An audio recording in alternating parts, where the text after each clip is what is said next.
All right, it's 1 o'clock and it's time to get started. Hi, hello, and welcome to the Alpha Anywhere demo and Q&A. I'm Dave McCormick from Alpha Software. I'm pleased to present today Chris Martin, who's going to be going over some sort of beginner's XBasic and using XBasic to send emails in your application. Then after that, we'll open it up for questions and answers. You can enter your questions at any time. Just go ahead to the questions box of the GoToWebinar interface and type in your questions. And we will get to them just after we show our demo at the beginning. Second thing you should know also is that these sessions are recorded. You can find the recordings at videos.alphasoftware.com. Just scroll down to the bottom to where it says Video Library. Click on that. You'll get to a page. You'll type in Webinar. I know we could make it easier, but that's how it's set up right now. So with that, I'd like to get started. Let me go ahead and unmute you, Chris. Hello, Chris. Are you there? I am here. Great. So let me go ahead and make you the presenter, and you should see a dialog box on your screen. I do. Show my screen. Yep. Can you see my screen? I can see your screen, and I can see some Wonderful code. Excellent. Great. Yeah, some code we're going to make believe we're not looking at yet. Fair enough. Very good. All right, ready? I'm going to take a little sip of water here. All right. Okay. All right, first of all, I want to show you where you can get the application that I'm going to be demoing today.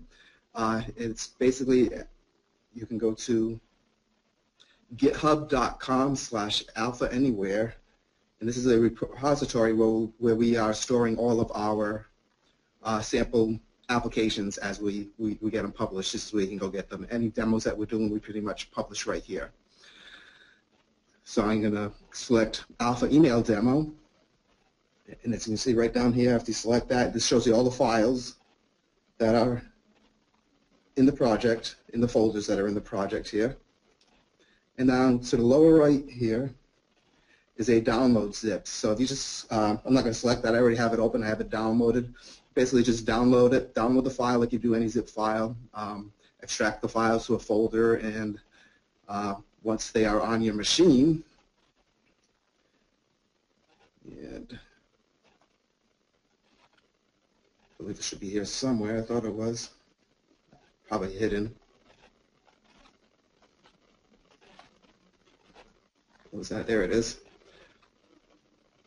So see, we have the email demo.adb file here, which I already have open right here. I'm not going to get as much into detail of how I created the Navigator panel in this session here, how I created the panel cars and the components on here. I want to get a little bit more into detail of the code this time. We did this demo a little while back, and I showed you how I built the entire application. But I want to talk a little more about the code this time. But I also first want to run through how we got to here. What we're demoing today is going to be using an SMTP server, which can be your own personal mail account. Whether you go through Cox Internet or other, there's usually some server information that you have to enter, SMTP information, to connect with your mail. And that's one way you can send email using Alpha Software, is using your own SMTP server. You can also use a utility out there called Mandrill, which I'm pointing to right now, and that's mandrill.com. And if you create a mandrill.com account, I will open my account now. I'm already logged in. There's one thing that you're going to need here, and that's a key. And I will show you where this is in the code a little later on, but this key is the key that I am using right now in the code. I am also going to try to attempt to see if this works. I'm going to try this live to actually use the data in my SMTP account here. In this account, let me click on here. I'm going to try later on to use this for the host, the port, and see if, without going through Mandrill, if I can get it going through this way. I'm going to take a shot and see if that will work also. Let's go back to the code. Got quite a few windows open here. Okay, so our first function call, when we click the send SMTP email, basically this is the call. I'm running Action JavaScript that basically calls into this function right here. And this is the code involved in sending email through SMTP. And it's using the email SMTP open command.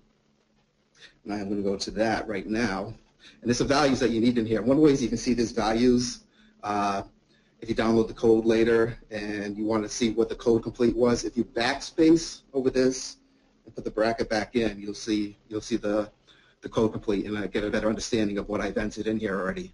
The first thing is here is the psocket, and that's basically a pointer to the socket where that gets created. It's a connection to the mail server. It creates a connection to your mail server. It needs some information to connect. It needs a SMTP server, which is this value right here. It needs a user. Sometimes it needs a port. That value goes here. A username there, and a password, which is a little bit off the screen here. I'm going to have to scroll over here.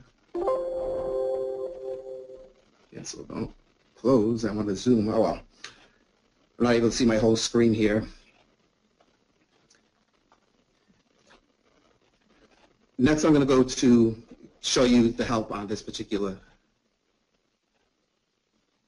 call in Alpha Anywhere. Let me tab back to my web view here, and this is basically the EMSMTP open call, and it explains all those flags that I showed you. So here's a psocket. It's a pointer variable that's populated by email SMTP open, the server name, the port, username, and password.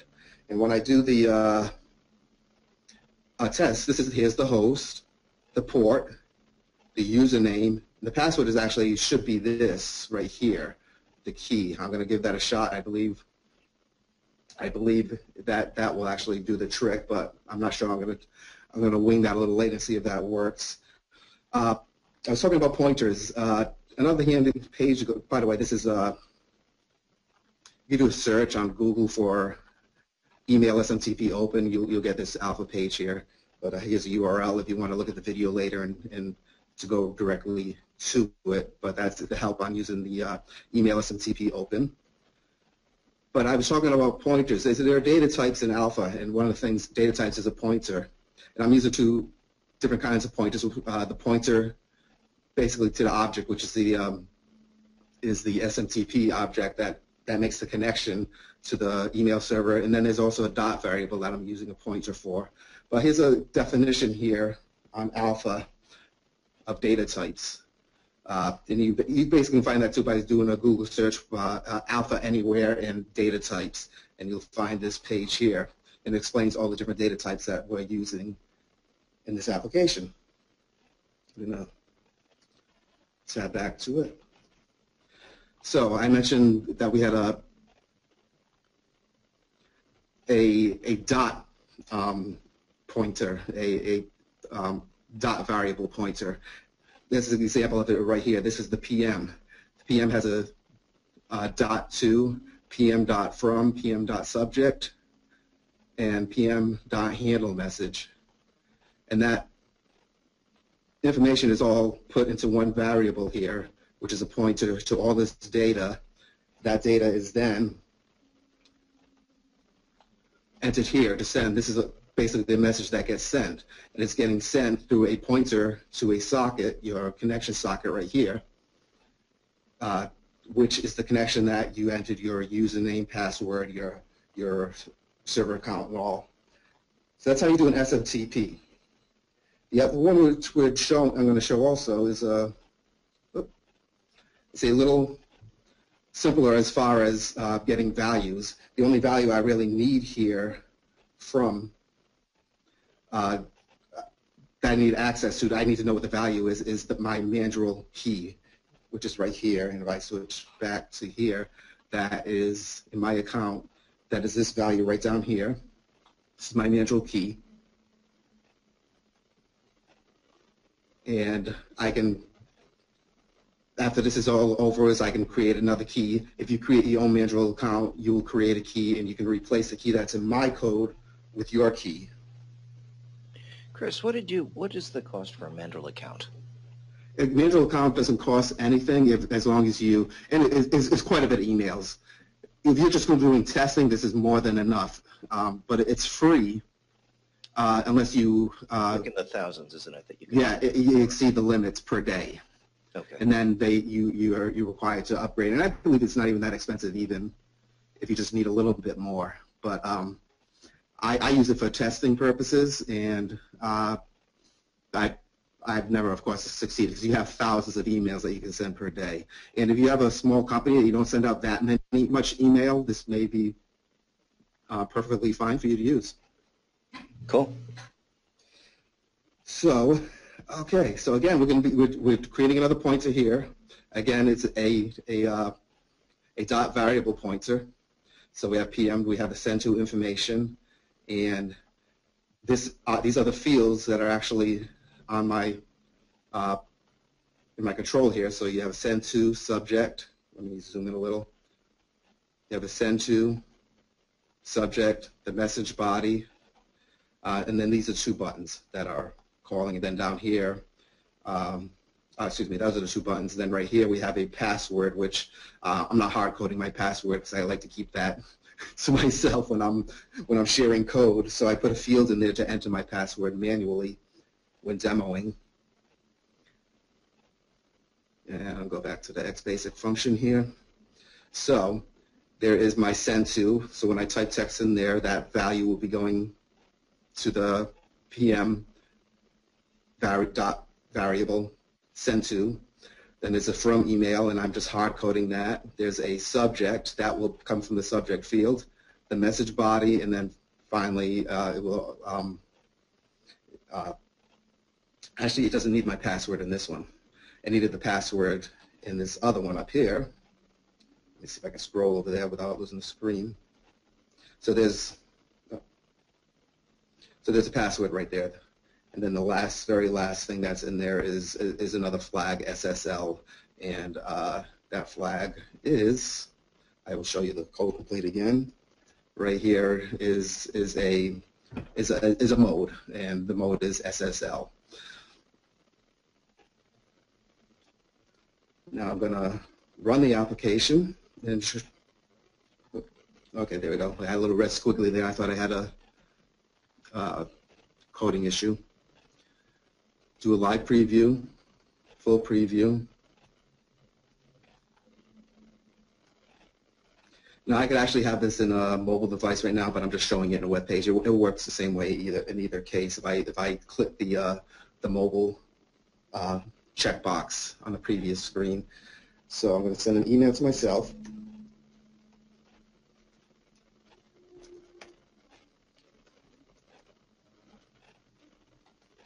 Turn my caps off. And I'm going to do a test Mandrill first. It doesn't require a password. Email is sent. And I'll open my email here somewhere. There it is. Sometimes it goes into my junk because I'm spamming myself. There we go. Actually, no, it came in here. Was that it? Oh, no, it actually came in here. So there's the test Mandrill that I just sent using the Mandrill account, and you can see right here that this is information supplied through Mandrill when it populated it. So it's actually coming from this account at Mandrill. I'm going to go back. And this didn't work for me earlier, and I'm not sure if it's a problem with my SMTP server. But if so, we're gonna also try using the Mandrill and see if that works also. So I'll now put my password in here.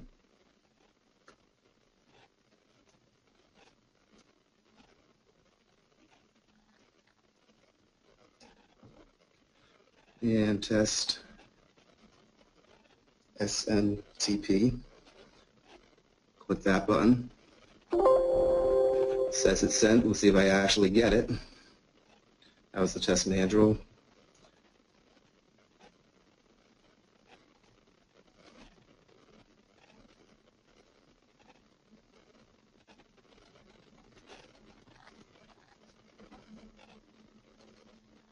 Yeah, for some reason, that one does not seem to be wanting to come through.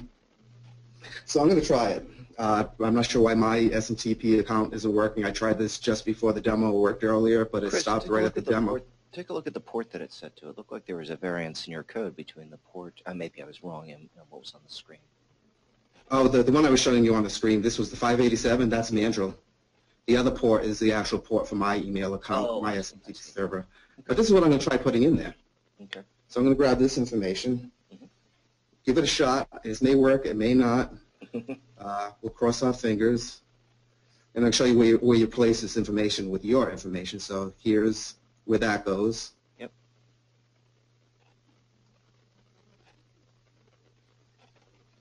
Try to paste it.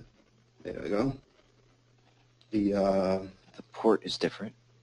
Yep, that's different also. Let's see. That's 587. Mm-hmm.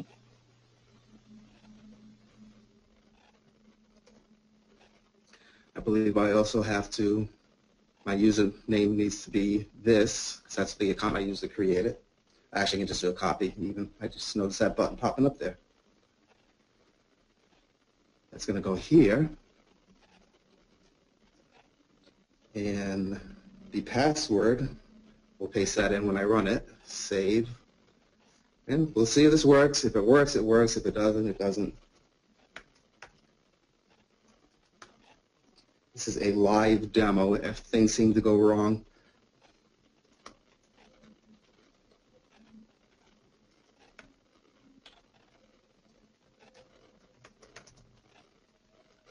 Do a manual SMTP. Now I got to go get that password,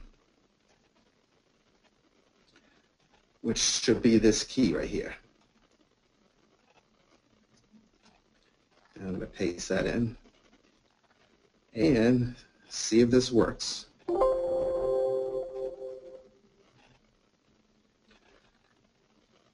What do you think, Dave? Will it work? I have a good feeling, although I have to say your luck recently with these webinars, man. It has not been too good. It always works in rehearsal. Once you do it live, man. Oh, is that it? That's a test manual. I put Mandrill STP. If for some reason I'm having trouble sending it through, and I'm not sure if it's going through Alpha. But the thing is, you do have Alpha's network with my email. Yeah, there may be. I've had that issue before where I haven't been able to send email through. Yeah. My account. The Mandrill one did work, and trust me, that works. if you're on your own machine, your own network. Download the sample project. Actually, you'll find that both of them work. You just have to put in the proper account information for your email account. I would like to point out actually something else, and that a lot of people use Gmail for sending mail messages. And sometimes messing around with the properties in Gmail and using the email SMTP send can be a little bit annoying. So actually what we did was we created a whole function called, I believe it's Gmail send. So Chris, would you mind doing just a quick web search on that one? I just want to point out that function. Okay.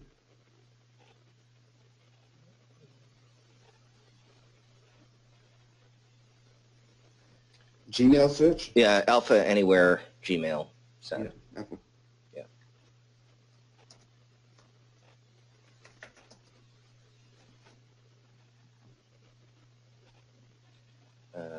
It's one of the, you know what, I can find it. I will find it and post it in. But it's it works really very reliably. It's one that I tend to use a lot. I'll have to try that one. Yeah. All right. And I probably could. I'll upload the demo with an example button in for that also. Excellent. You'll have to update that on GitHub. I'll update that, yeah, within the next few days. I'll update that with a button for Gmail. Great. So that's pretty much it. That's pretty much how the email works. And trust me, those are the values. These did work.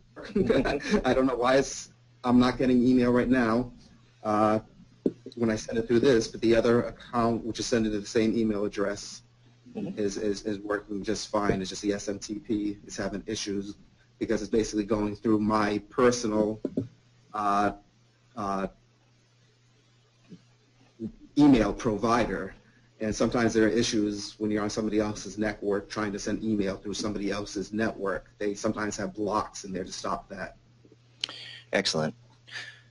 Someone had just written in saying, Mandrill, it's $10 a month if you want to send 25,000 emails per month. So, I mean, that's not a huge thing if you're sending a ton of email. It'd probably be a useful thing to invest in. We do have some questions here. The first one is about an email question.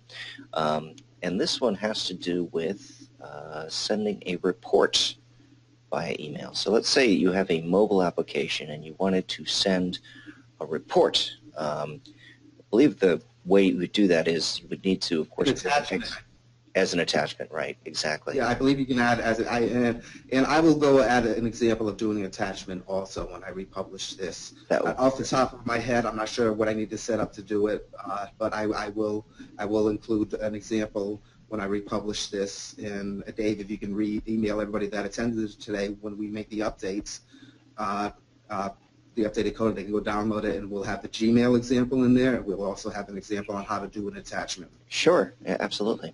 I mean, and when you see the code here, when I'm creating the message here, you can even create your own customized message body here by using variables and get values. Right, you could do a full mill merge and loop through. Right, exactly. Mm-hmm.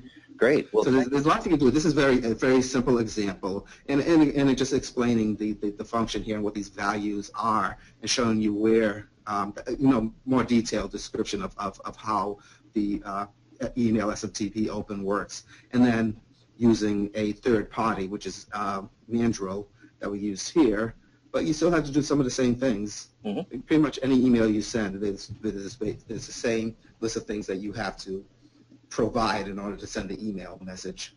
And those are the basic things which we showed here: send to, subject, body, and some mechanism to actually send. Excellent.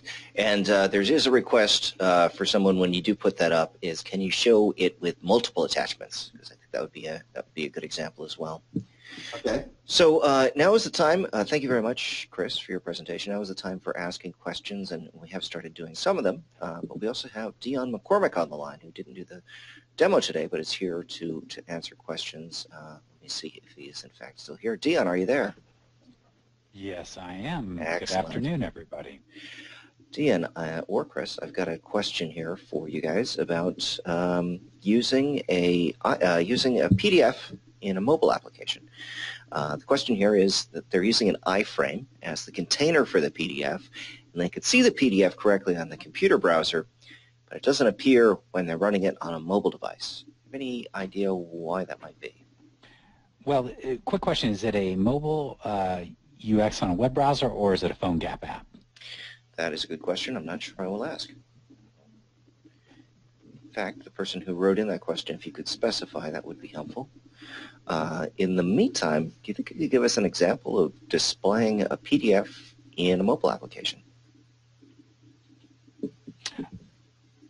I personally have not had much experience with doing PDFs in mobile applications. I've just been basically putting in there I just do know in PhoneGap there's native file viewers that you can enable, which makes it much, much more effective in terms of rendering and viewing the PDF within your mobile application. Okay. But as far as the actual viewing the PDF in a mobile, I haven't had an instance on that yet, so I'd have to say I'd have to do a little research to get to understand exactly how to do that. And we did get a follow-up. Yeah, maybe you and I can come up with that before next week, Dion, and we can do a demo. Sounds like a great plan. Yeah. You were saying they replied? They did reply that they're not using PhoneGap, although it may turn out that you might need to use PhoneGap. It might be that the phone browser is not capable of rendering PDFs directly and using some helper application. Yeah. There's kind of security things that they tend to be a little bit more, tight about that. But why don't we take that as an action item for Chris and I to look into that? Excellent. Another question about emails. Can they be automated to be sent at a specific time? Yes.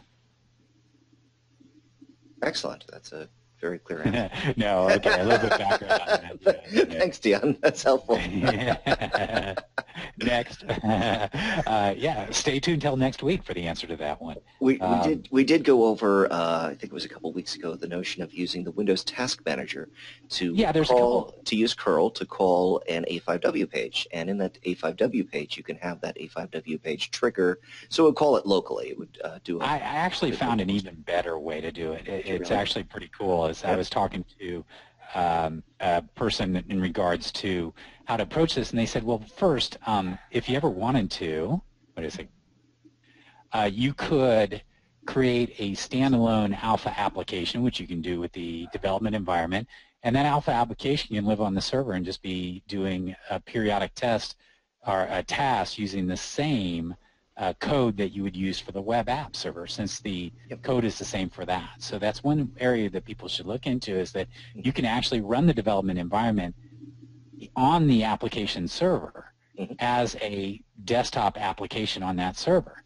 And in there you have all the ability to do normal timed scripts, so the thing can open up a database and run, and every periodically trigger a review of the work queue, or however you want to manage that, and send out those emails. And I thought that was a very effective way to handle it, because then you stay native, completely native inside the alpha environment, and it's all built into the tool. The only limitation that I could say, maybe it isn't, is that you have to keep the alpha development environment up and running on that machine. So when the machine right, but you can install it using Always Up as a service. Gotcha. Right. Yeah. So, and for those people who don't know, Always Up is something that we use often with our own web browsers, with our own web server. And actually, who's got the screen right now? I think that's still you, Chris. Chris, could you go to alwaysup.com?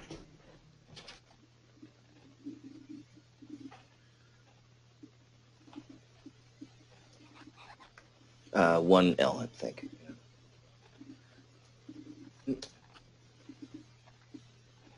Alwaysup.com. Or Alwaysup software. You can choose what you can do with things. Yep, that's it right there. That's it. This is a neat little program that a lot of us use and like very much. It will basically keep any application up and running. It can give you reports about what's happening, and it's just basically a great system. It's looks like it's around $50 or so to purchase, but it's one that's used a lot. ZebraHost uses it, and a lot of other people do as well. So so you could definitely use the Alpha Anywhere environment and start it that way with the startup script. In the startup script, you can set timer events and things like that in that. Yeah, and the company is Core Technologies, so I think Always Up may not have brought us there. So. Oh, okay. Yep. Excellent. Let me take a look through the other questions here, and please go ahead and answer questions. I don't see a huge queue. There's a ton of people on today, but I'm not seeing a ton of questions. So don't be shy. Okay, be sent to. Can emails be sent at a specific time? We did that one. We will cover multiple attachments in an example, which we'll send out. We have someone else who just wrote in saying that they've displayed PDF on mobile and it works fine. I'm wondering if that was just as a link in which it's opened up a helper application, or if it's been done in a frame. We'll take a look at that, because that looks like an interesting one. And we have another comment here that there's a nice product called REA by REA Inc. that uses cron scripts to schedule emails, and you can actually find that on the IADN Independent Alpha Developer link. Let me go ahead and paste that in to the chat window. All right, guys, I'm not seeing a lot of questions. Go ahead. I'm going to give you guys a minute or so to answer them, but without your questions, we can't really go on. Dion, is there anything that you would like to talk about today? I know that we've caught you on a busy week, which is why we're having Chris do the presentation today. No problem. I had you on mute. Okay.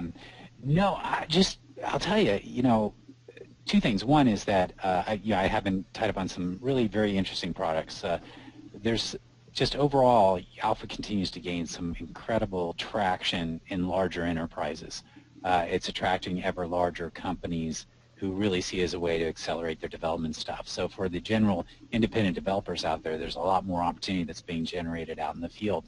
Secondly is that the team, the development team, has been doing a lot of work under the covers, which you don't see in terms of enhancing performance, and we're seeing some really dramatic increases in just response times from the server, load times, and other things like that, which are really making the applications become more and more like native capabilities, which are really cool. And then last but not least, they're working heavily towards the next release of the product, which is imminent, coming in very soon.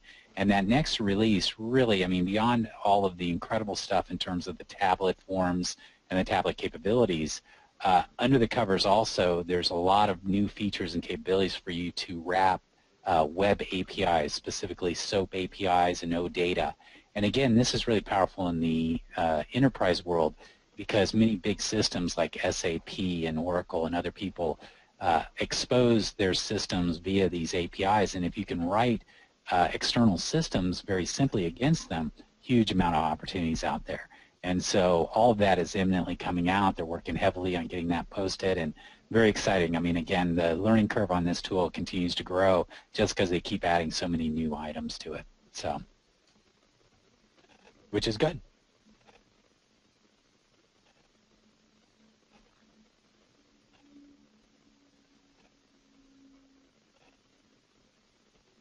Oops, did I lose everybody? Yeah, sorry, you didn't lose everybody. You just lost me. I forgot to actually turn up my microphone before speaking. I apologize. So we have a question here from asking about SMS support. And they're looking into adding it, but they're likely going to just do it by sending emails to specific addresses for each provider. As many of you know, you can send an email to, for example, phone number at Verizon or vtext.com, and if they're on the Verizon network, it shows up as an SMS on their phone. But the question is there another way of doing that? Certainly that you'd have to know the provider for each person or have them specify it, so I could see that being a limitation.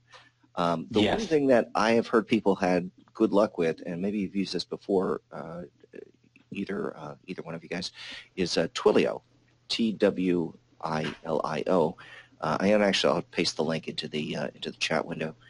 And that is a third-party service that lets you connect through their API that's meant exactly for that situation when you want to.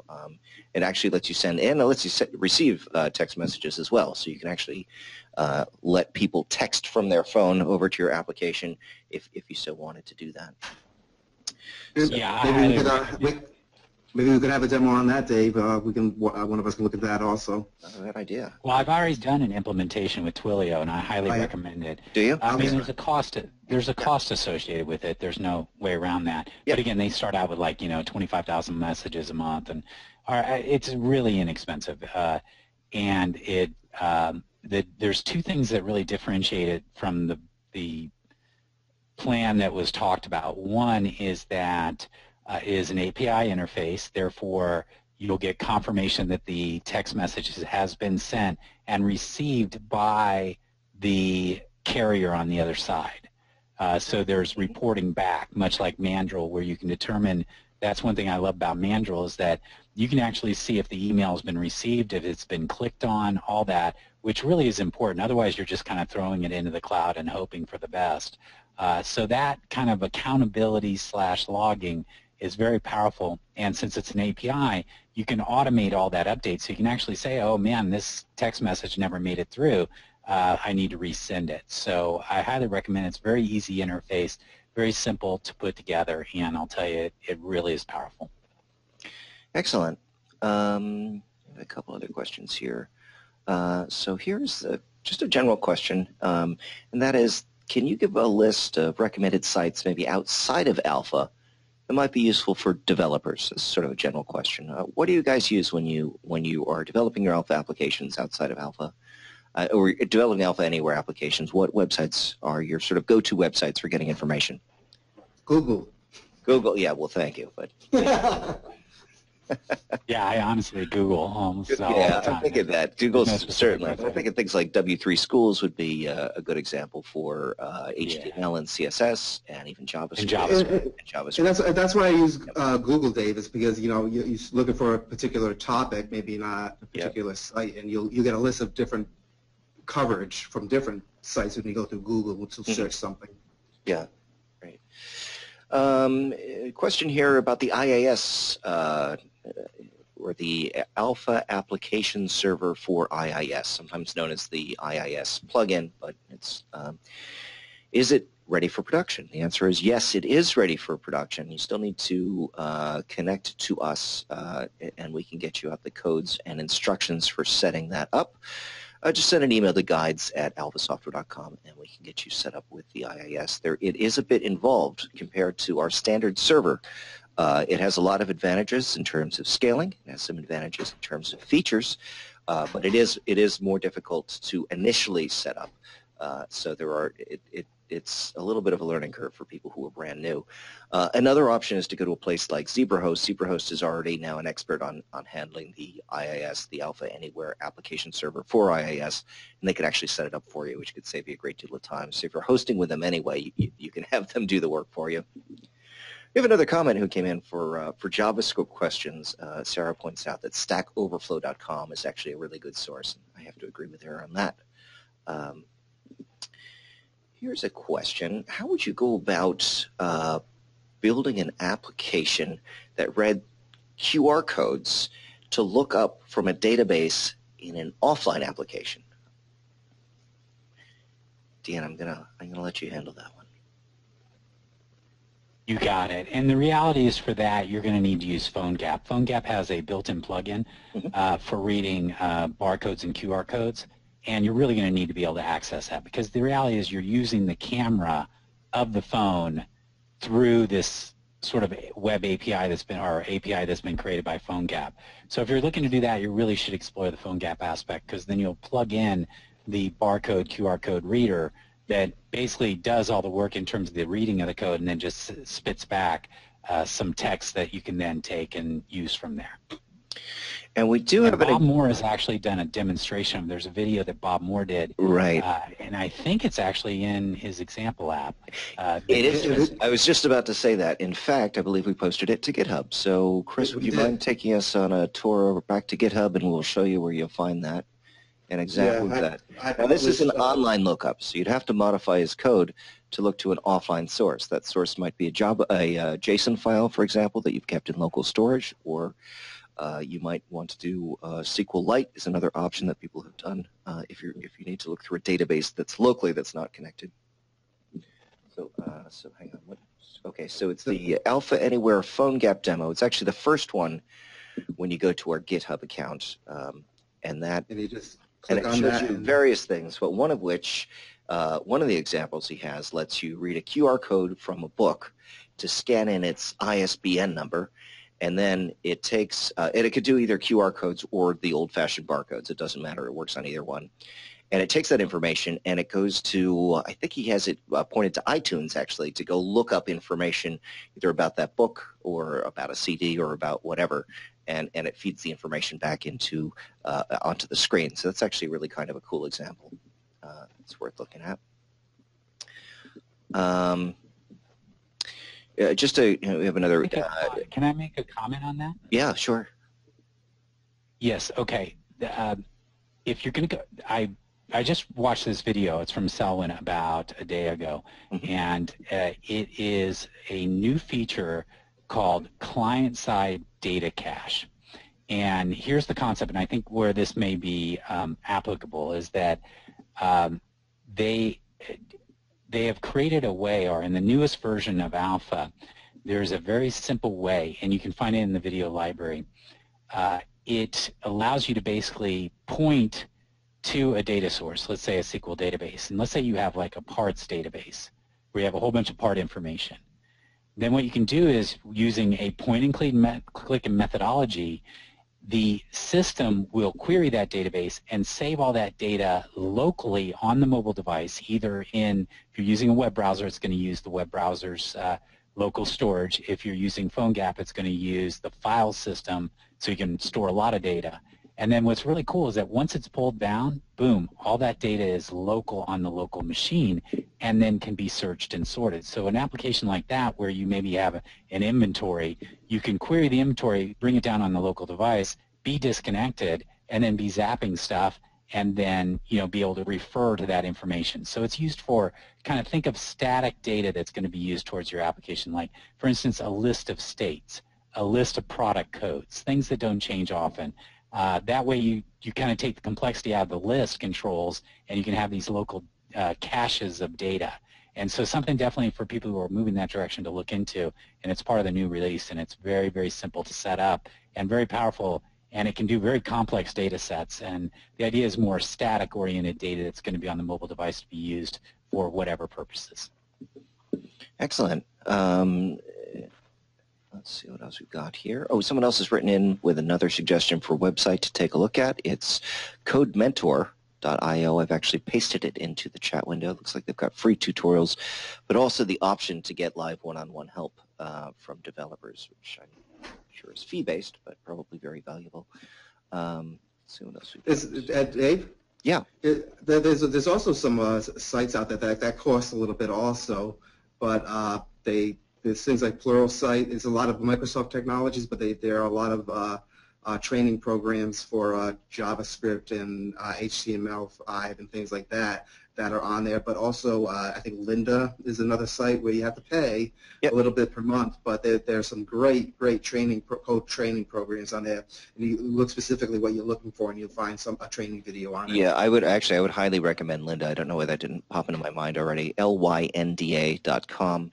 It's like $25 a month or so, and a little bit less if you pay for a year. But I have taken so much information off there; it's ridiculous. It's really and that's kind of an all-you-can-eat subscription service. One I use a lot is called Udemy, UDEMY.com. Yep. You pay per course, but most of them are like $10 if you keep your eye on it. They have sales all the time, but they're very point-oriented. Like, for instance, I wanted to figure out what Node.js was.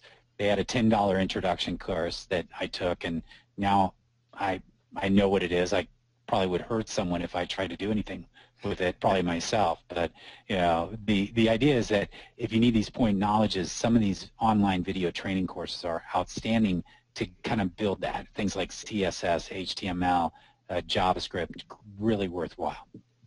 Excellent. And we had someone else write in with yet another site, which is the Mozilla.org site. And they have a good documentation on JavaScript, so I've pasted that. All of these you can find all the links today in the chat window below. I'm not seeing a lot of other questions. Let me take a look through. We do have another 15 minutes or so, so if you've got a question, please, by all means, don't be shy. Go ahead and type them in. Someone else does a thumbs up for Udemy. And someone else has said that Code Academy they like a lot. Let me paste that one in. By the way, you know why we have so few messages? People knew Chris was doing the presentation, and I think they're a little scared of Chris. He's so smart, and it's kind of like that. The master is on. The master is talking this week, so you don't want to ask something and look stupid. So we have normally I get lots of questions because nobody's scared of me. So I get lots and lots of questions. All right. Well, you guys can specify whether you want Dion to answer your question. Just please type it into the box. I'm not seeing a lot here, though. Hang on a moment.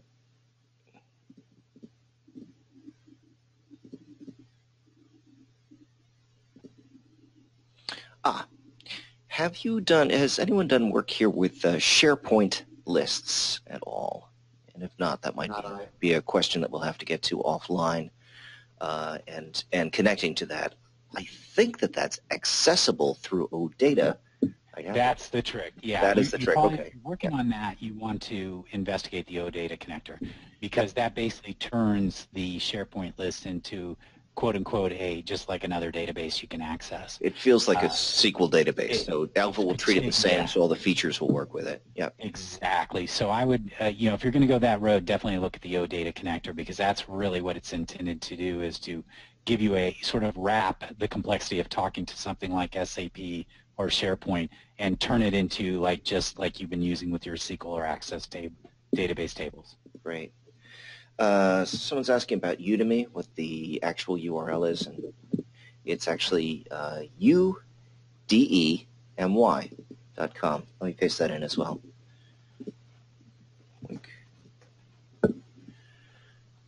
Okay. And I'm not sure if I mentioned Pluralsight, but this is the actual site here also. It's like $25 a month also. Great. If you want to paste that into chat, that would be excellent. Okay. Here's a question about local data storage. What is the size of the local data cache for offline applications?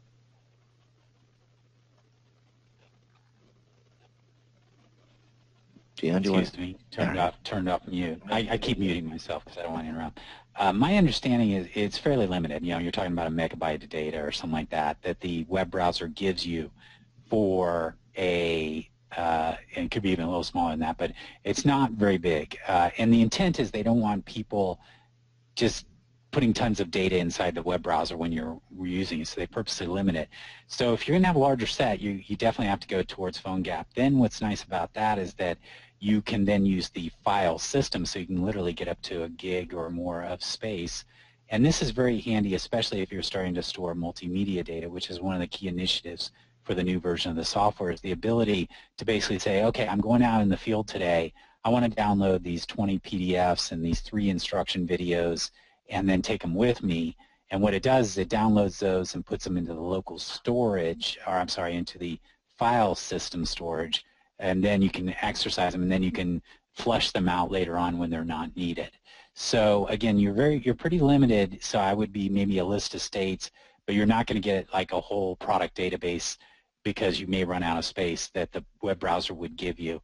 But if you're on PhoneGap and stuff, and that's where more, if you're doing a serious mobile app, that's really where you need to be, and that will give you access to tons and tons of storage space. Right. Once you get hold of the file system, then you do have a lot more room to play with. Let's see what else we've got. All right. Any more questions? I'll give you guys another minute to answer it, to type in a question.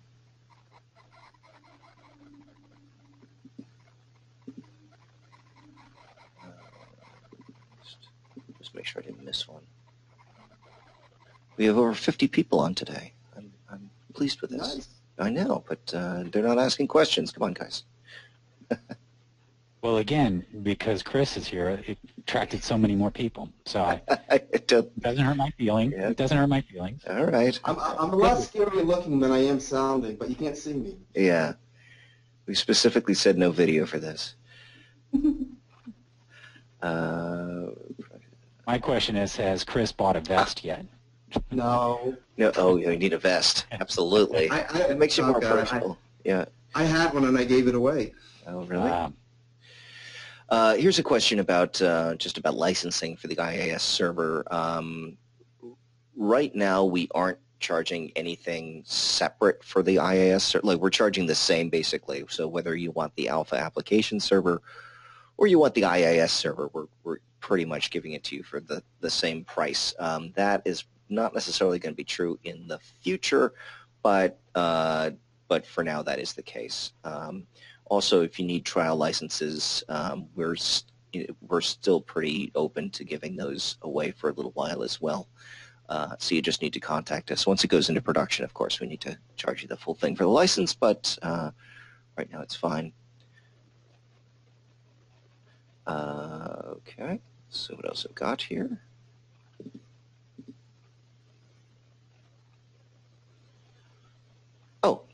Here's a question. They said there was a talk a while back, and actually you hinted at this, Dion, already, but there was talk a while back about JavaScript being available on the WAS, on the web application server, the Alpha Anywhere application server. And of course, JavaScript you can use on the client side, but using it as the server side language, do you want to talk a little bit about that? And you've said that you're dangerous, but yeah, no, and again, it's early. Well, let me explain a little of the background. So in the previous release, Alpha included it's called the Google V8 engine. And what the Google V8 engine is a server-side JavaScript engine. So basically it runs JavaScript running on the server. And the benefit there now is you can write server-side code in JavaScript, and the method for doing that is through the Node.js product. And so Node.js is just a fancy framework for writing JavaScript that runs on the server. So the Node actually runs on top of the V8 server. And so the benefit of that now is that, again, there's a lot of people who know how to use Node and can write code and other things. There's a lot of really cool libraries to connect to third-party. Like, for instance, Twilio has a Node.js connector, so you can use that to talk to it. But the real key thing is that right now it's built into the product and you can use it, but it's not the level that normally Alpha has in terms of ease of use. So actually, an upcoming release very soon is going to actually further tighten the integration of Node.js to the point where you can actually be in Node.js and call back into the Alpha application server for information and vice versa. So definitely there's a great video that Selwyn put together talking about Node.js. It's in the release notes, and that what we're going to be seeing is that's going to get simpler and simpler as it goes along. But it's really powerful from the standpoint of what I see most importantly is all the really cool libraries that are available for Node.js. So things like Twilio, email servers, e-commerce servers, things like that. People will build libraries and put it in Node, and then you can use those as a simplistic way to connect into those instead of having to write your own. So something to look into. Great, and I recall, and actually I just found it, that one of our developers, David Cates, has done actually a video in which he's shown off an application which he's used Node.js to do notifications for a mobile app, and he put that on YouTube. Let me go ahead and paste that into the chat window. That might be worth taking a look at. Here's a question, and this has to do with protecting your data. How do you protect the local cached file system data, so on your phone, from being read outside of the application you developed in Alpha? Like, how do you stop another one from reading it?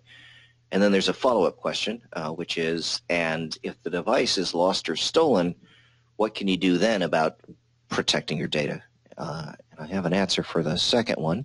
Maybe, Dion, you could talk about the first one? Yeah, it's in the, there's not much you can do if you're creating a mobile web browser application, because there's just no encryption in the browser sort of data store.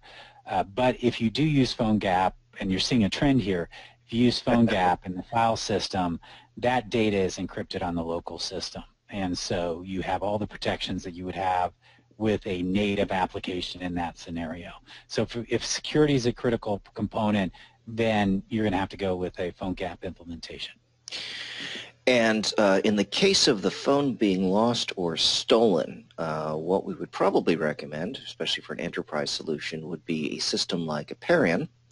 Let me go ahead and paste that one into the window, giving you guys a lot of links today.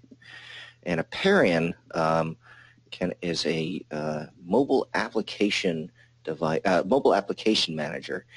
What it does is basically it lets you, first of all, it creates a store where you can distribute your applications so that you don't have to put them up on the iTunes store, for example, which is appropriate for a corporate use where you really only want your corporate users using these internal applications that you build.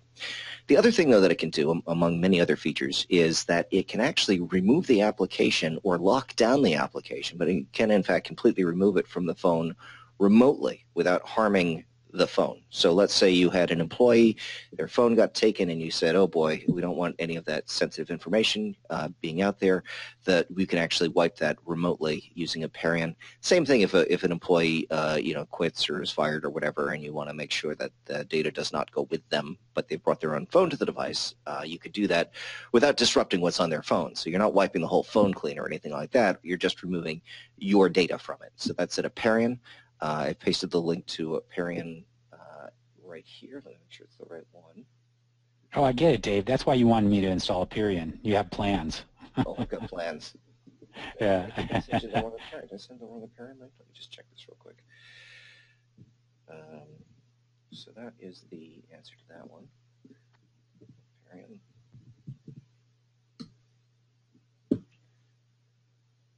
Sorry, Aperion Global, global. I'm kind of scrolling through Pluralsight in the background here for people to look at to see all the different type of courses that they have. And you can actually get a free demo for, I believe, for 10 days. You can try it out. Yep. Quick question here. To move from the application server to IIS, do we need to bring the server down? Can it be done in place? I actually don't know the answer to that one. I suspect that you could do it in place by launching the second copy of it and then reporting your domain to the new one and then shutting it down. So that would be my suggestion for that. But if you have a specific case that you'd like to know how it's done, just send an email over to guides@alphasoftware.com and I can get in touch with someone either here or someone over at Zebra Host who has experience doing this and could show you how to do the port. Let me see. Is there an improved calendar solution, one that supports recurring appointments?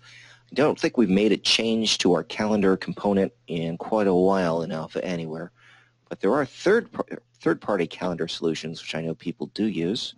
Dean, would you have yeah, familiar with any of those? Yeah, Jim Colson, who's an Alpha developer, put together a wrapper for DHTMLX scheduler.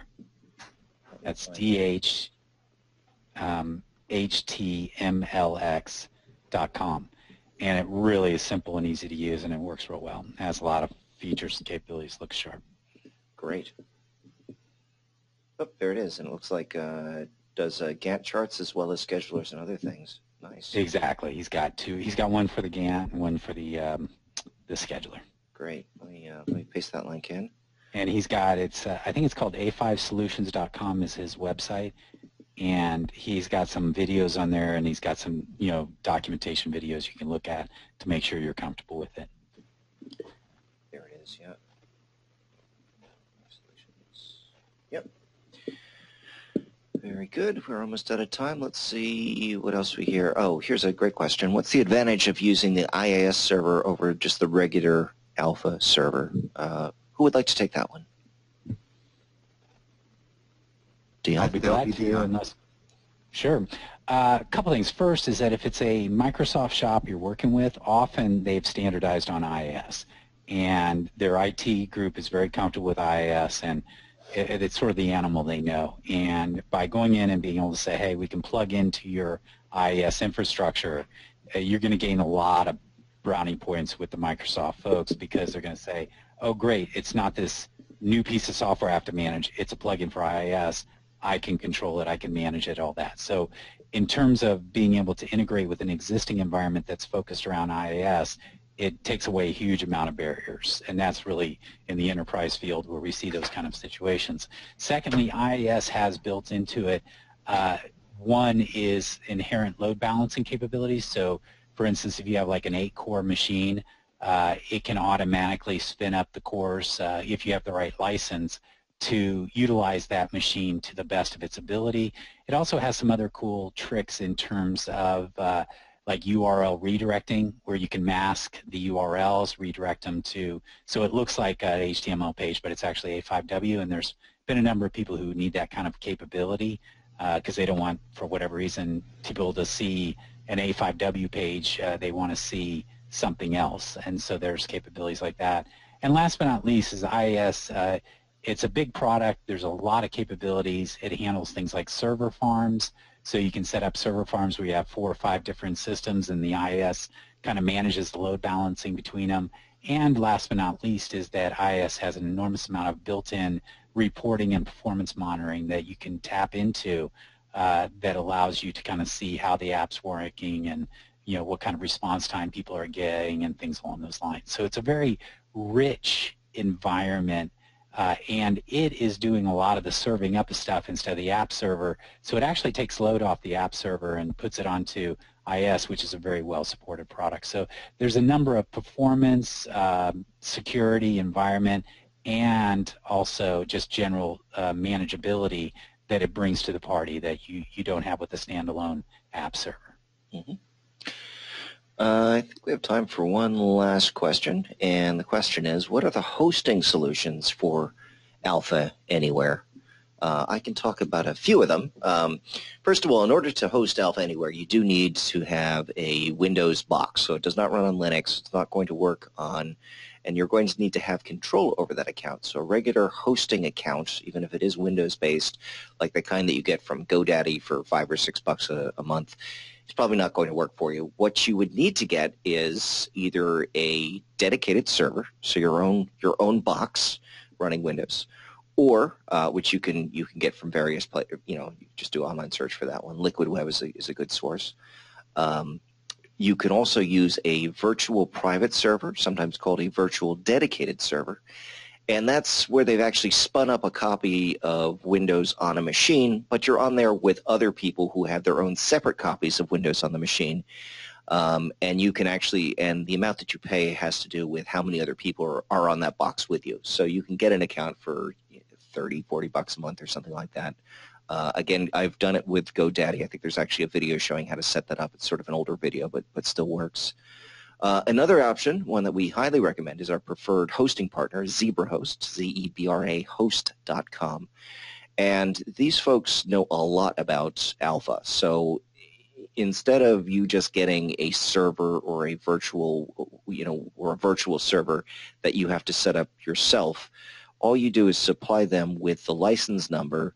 They'll get the latest copy of the Alpha Anywhere server for you, or the IIS version if you like, and they will actually, for no additional cost on top of what the regular hosting goes for, which I think is $40 a month, $50 a month, somewhere in that range. Depends on how much RAM and a few other and storage and a few other factors. But anyway, they'll do all the setup for you and make sure that it's up and running. They've been doing this for probably going on about 10 years now, and we've just personally moved our website over to them. So the Alpha Anywhere website is now on ZebraHost, and so we really can't speak highly enough about them for that type of hosting. But really, anyone who offers Windows hosting will be able to do that. Now, there are also cloud options available. Alpha is, in fact, working on its own cloud option. For those people who are at our developers conference, you may have seen talk about that with Kurt, who was explaining sort of how that was going to work. He spoke briefly about it. But that is still in production.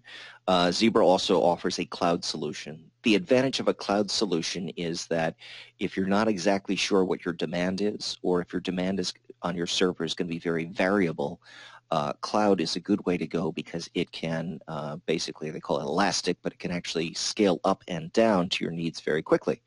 So, for example, we had a customer who gets a lot of submissions at the beginning of a school year, but the rest of the time the server does very little. And so they were able to use a cloud implementation so that when people were filling in these forms and submitting it to the server, we're talking like tens of thousands of families, it worked very, very smoothly, but then for the rest of the month or the rest of the couple of weeks, it was able to scale back down, so they didn't incur the charges of having all of this equipment sitting around doing nothing. So I don't know, Deanna, if you have anything to add to that or if that was enough. Nope, I think you covered it all. Excellent.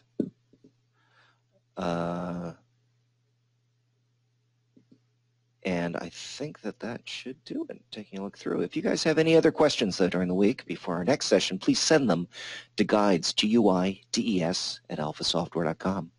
So thank you, Chris, and thank you, Dion, for answering questions and demonstrating today. Appreciate you guys being here. And I want to thank everyone who participated today, especially the people who were brave enough to ask us questions, but everyone who shows up. We appreciate you having here and taking time out of your busy schedule. So we hope to see you at a future webinar. You should see the recording of this posted in a couple of days to videos.alphasoftware.com. Until then, I hope you have a great week and hope to see you at a future webinar. Take care and goodbye.